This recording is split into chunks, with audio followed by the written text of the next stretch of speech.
जी बोलो, कहाँ गया पैसा? बीच में गया। आपके कमाई का 50% पैसा कहाँ गया? बीच में चला गया। यहाँ बिल नहीं लोगे तो सामान नहीं मिलेगा, और बाजार में बिल मार लोगे तो सामान नहीं मिलेगा। बात नहीं आ रही है? तो जैसा कि हम सभी लोग जानते हैं कि हर इंसान किसी न किसी का ग्राहक है। यस या नो? सही बात है ना? देखिए, अगर एक डॉक्टर है तो सब्जी तो खरीदता ही होगा, तो सब्जी वाले का कस्टमर बना कि नहीं, है ना? अगर एक पुलिस वाला है तो कहीं ना कहीं राशन लाता होगा, तो राशन वाले का कस्टमर बना कि नहीं, बना ना? मतलब हर एक इंसान, चाहे वो किसी भी प्रोफेशन में हो, कोई भी काम करता हो, एक दूसरे का कस्टमर बनता है। यस या नो? बनता है कि नहीं बनता है? सेम उसी तरीके से ये सिस्टम है दोस्तों। जैसे ये आपके सामने ये लोग खड़े हैं, ये सिस्टम काम कैसे करता है वो मैं आप लोगों को बताने जा रहा हूँ। जब हमें कोई भी चीज की जरूरत पड़ती है, कोई भी सामान हम लाते हैं, बाजार में जाते हैं, तो ये कस्टमर बन के जाते हैं। क्या बन के? सही बात है। जैसे ये भाई साहब मान लीजिए कस्टमर है, कस्टमर बनकर कोई भी सामान लेना होता है तो बाजार में जाते हैं, जिसको हम ग्राहक भी बोलते हैं। सही बात है। अब ये कस्टमर बन करके कहाँ जाते हैं? एक रिटेलर भाई साहब पास। किसके? रिटेलर यानी लाला जी। क्या लाला जी अपने घर में कोई सामान बनाते हैं? नहीं ना, वो ले आते हैं अपने से बड़ी दुकान, जिसको बोलते हैं होलसेल दुकान। सही बात है। होलसेल दुकान से लेकर आते हैं। क्या होलसेल वाला अपने घर में सामान बनाता है? तेल मसाला हल्दी नमक चाय पत्ती? नहीं ना। होलसेल वाला कहाँ जाता है? डिपो वाले के पास। किसके पास? डिपो, डिस्ट्रीब्यूटर, जो जिला लेवल में एक ही होता है, डिपो। डिपो वाला क्या अपने घर में तेल मसाला हल्दी नमक सर्फ साबुन बनाते हैं? नहीं बनाते ना, वो और आगे से लाते हैं। डिपो वाला किससे मंगवाते हैं? कैंटीनर वाले से। किससे? कैंटीनर, C&F से।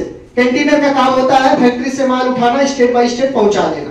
सही बात है ना? वो जो बड़े बड़े लंबे लंबे ट्रक होते हैं उसको कंटेनर बोला जाता है। तो ये कंटेनर से डिपो वाले माल मंगवाते हैं दूसरे स्टेट से, क्योंकि सभी एक ही स्टेट में सारी कंपनियां नहीं मौजूद है। कोई हिमाचल में है तो कोई गोवा में है तो कोई अमृतसर में, कोई कहीं। सही बात है ना? तो ये कंटेनर की व्यवस्था हमारे देश में इसीलिए किया गया है। अब कंटेनर क्या करता है? माल सीधा कहां से लेके आता है? कंपनी से। कहां से? बात समझ आ रहा है आप लोग को? कंटेनर भी अपने घर में कोई सामान नहीं बनाते हैं, वो सीधा कंपनी से माल लेकर के, कहां से?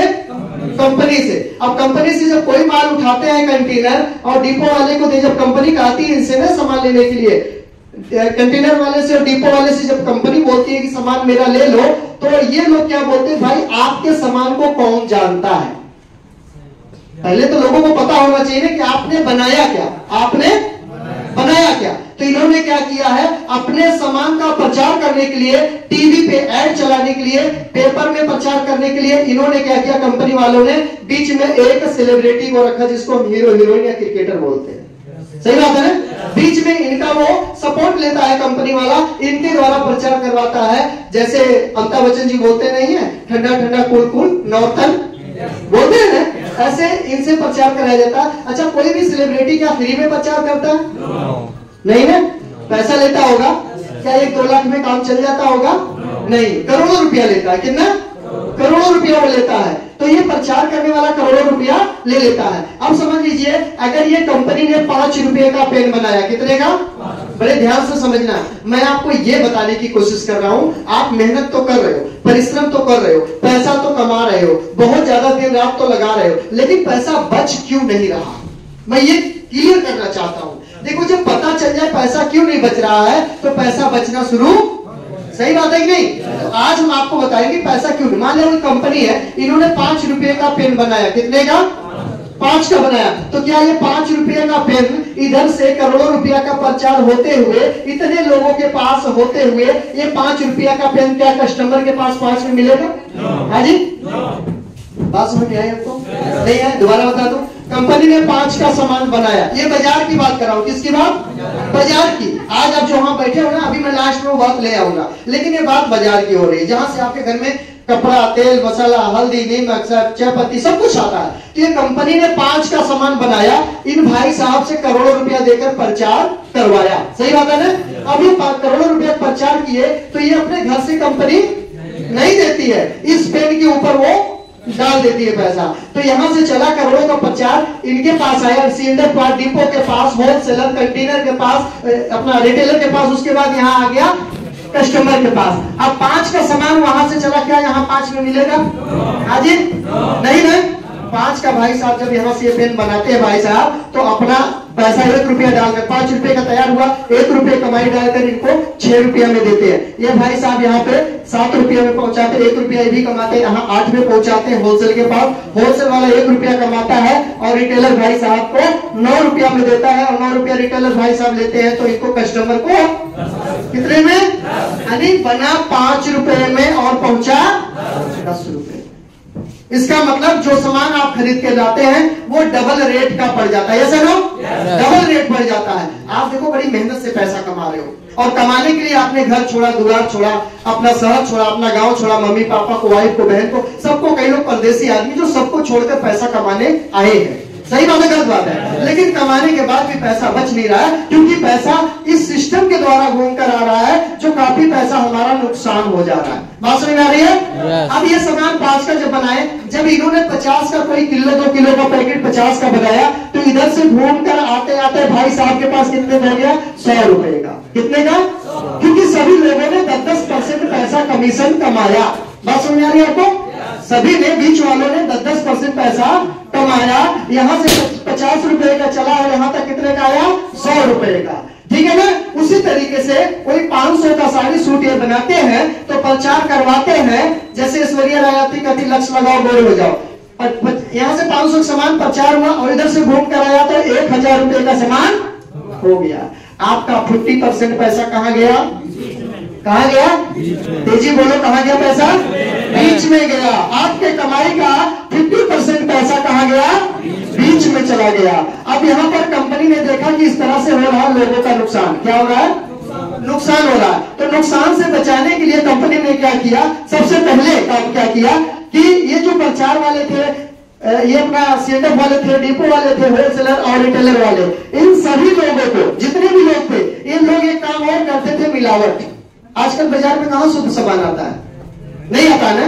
बीच में ये लोग क्या करते हैं, कंपनी तो सामान सही बनाती है क्योंकि इनके पास लाइसेंस है। ये बाजार की बातें हो रही है, कंपनी सामान सही बनाती है, इनके पास लाइसेंस है, लेकिन ये सामान यहां से चल करके निकलता है, यहां से 100 पीस और यहां पहुंचता है इनके पास 200 पीस रिटेलर के पास। ऐसा होता ही होता है। बीच में ये लोग मिलावट भी करते हैं पैसा कमाने के चक्कर में। हो रहा है कि नहीं हो रहा है?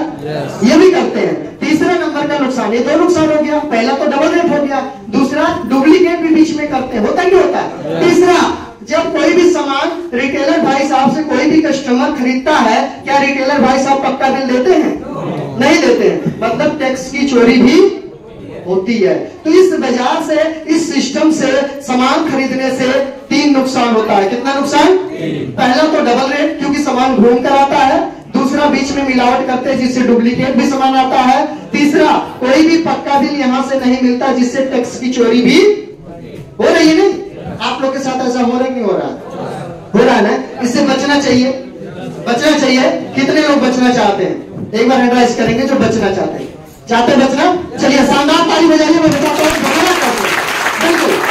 अब हुआ क्या? कंपनी, बात समझना, कंपनी और कस्टमर और सरकार तीनों ने मिलकर एक बैठक किया, मीटिंग किया, आपस में सलाह किया। क्या किया? सलाह किया कि भैया ये बीच वाले जो डबल रेट लगाते हैं, डुप्लीकेट बनाते हैं, टैक्स की चोरी करवाते हैं, इनसे कैसे बचा जाए। तो कस्टमर भाई साहब बोलते हैं ये कि अगर मैं इस दुकान से सामान ना खरीदूं तो क्या ये दुकानदारों का काम चल जाएगा? नहीं चलेगा ना। बिल्कुल। कंपनी कहती है अगर मैं अपना सामान इस रास्ते से ना भेजूं तो क्या कस्टमर भाई साहब को सामान मिलेगा? नहीं मिलेगा, क्योंकि कंपनी के बिना कस्टमर नहीं चल सकता और कस्टमर के बिना कंपनी भी नहीं चल सकती है। तो यही बीच का रास्ता निकाला गया। अब देखिए आरसीएम, एक सेकंड इधर ध्यान दीजिए आप लोग। अब आरसीएम में क्या हुआ? बीच वाले लोगों को निकाल दिया गया। किसको निकाला गया? बीच वाले। मेरी बात को इधर ध्यान दीजिए, उधर मत ध्यान। 1 minute Deepak ji, last moment में कोई भी एक्शन नहीं है, रुक जाइए। अब हुआ क्या? कंपनी बोलती कि हमारे बिना आप लोग का काम नहीं चलेगा और कस्टमर बोलता हमारे बिना भी दुकानदारों का काम। जब तक कस्टमर खरीदेगा नहीं क्या दुकान चलेगी? कंपनी नहीं बनाएगी क्या हम कंपनी खोलेंगे? कितना कंपनी खोलेंगे? इसलिए कंपनी और कस्टमर दोनों मेन होते हैं। बात समझ आ रही है? यही दोनों हीरो हैं। तो हुआ क्या? कंपनी को और कस्टमर को दोनों को मिला दिया गया, एक साथ मिला दिया गया और ये बीच वालों को बाहर निकाल दिया गया। ये है आरसीएम सिस्टम। बात समझ आई? अब हुआ क्या? हुआ क्या फायदा, ये जो बीच वालों में पैसा जा रहा था, ये कंपनी जो पैसा सामान लगाती थी, कस्टमर जो सामान खरीदता था, ये कस्टमर का पैसा जो बिचौलिए कमीशन के रूप में खाते थे, तो इस आरसीएम ने क्या किया, बीच वालों को निकाल दिया, साइड कर दिया। इससे 3 नुकसान बचेगा। एक तो डबल रेट नहीं होगा, दूसरा बीच में मिलावट नहीं होगा क्योंकि बातें दो लोग के बीच वाली हो गई, और साथ में टैक्स की चोरी भी नहीं होगी क्योंकि आरसीएम की दुकान ऐसी है, अगर आप पक्का बिल नहीं लोगे तो सामान नहीं मिलेगा, और बाजार में गलती से बिल मांग लोगे तो सामान नहीं मिलेगा। दोनों में फर्क है ना, यहाँ बिल नहीं लोगे तो सामान नहीं मिलेगा, और बाजार में बिल मांग लोगे तो सामान नहीं मिलेगा। बात नहीं आ रही है? तो सही सिस्टम कौन सा है, जहां बिल मिले, जिसकी गारंटी हो, ठीक है ना। उसके बाद भी 7 फायदे 6 फायदे हैं, वो बताएंगे। तो समझिए, ये बीच वालों को निकाला गया, और वो जो बीच के पास पैसे जा रहे थे, ये कंपनी बोली कि आप मेरे साथ डायरेक्ट हाथ मिला लीजिए, जो पैसा उनके घरों में आपका जाता है, मैं सिस्टम के द्वारा डायरेक्ट सामान आप लीजिए, वो पैसा मैं आपके खाते में डाल दिया करूंगी, डायरेक्ट मैं कस्टमर नहीं डिस्ट्रीब्यूटर बनाऊंगी आपको। ये है आरसीएम सिस्टम। अब बताइए, सिस्टम डायरेक्ट वाला सही है कि खराब है? सही है। आजकल आप लोग देखते हैं, जब बैंक में पैसा निकालने जाते थे पूरा दिन लग जाता था, लेकिन अब बैंक जाने का टेंशन, समय बचा, जाने का समय, फॉर्म भरने का समय, लाइन लगाने का समय बचा है। वहां पे कैशियर से तू मैं करने का, कई बार नंबर लगाने के बाद भी कैशियर बोलता पैसे खत्म, होता था ना। अब खत्म क्या, अब जाना ही नहीं, खाता खुल गया, एटीएम बन गया, बैंक जाए बाहर में, मोबाइल से सब टिक टक टिक करके इधर उधर भेजना, सही हो रहा नहीं हो रहा? मतलब डायरेक्ट सिस्टम में बहुत फायदा है ना, डायरेक्ट हो गया सिस्टम, डायरेक्ट हो गया। अब इसमें क्या होगा, यहाँ से कई सारा फायदा, ये कंपनी से कस्टमर को 6 फायदे मिलेंगे। कितने फायदे? जो बाजार में नहीं मिलते थे, ना मिलेंगे। तो इनसे डायरेक्ट लेने के कस्टमर है, हम सब कस्टमर है, तो 6 फायदे जानना चाहते हैं। 6 फायदा कौन सा है? तो चलिए वो तो हम बताते हैं, लेकिन उससे पहले बीच वालों का क्या किया जाए, क्या किया जाए? नहीं, लाइन में लगा दिया जाए, इनको भी इस तरीके से लाइन में लगा दिया जाए, कंपनी कस्टमर डायरेक्ट हो जाए, तो इनको भी कस्टमर बनाकर सामान, क्योंकि कोई आदमी अगर डिटोल वाला डिटोल साबुन बनाता है, तो कहीं ना कहीं से वो तेल तो लेता होगा ना, कहीं ना कहीं से कोई ना कोई मसाला तो खरीदता होगा ना, यानी अगर कोई एक एलसीडी बनाता तो फ्रिज खरीदता होगा ना। एक दूसरे के सभी कस्टमर है, चाहे छोटे आदमी हो चाहे बड़े आदमी हो। जो ट्रक बनाता है वो मर्सिडीज खरीदता होगा, ऐसा वो सिस्टम है कि नहीं है?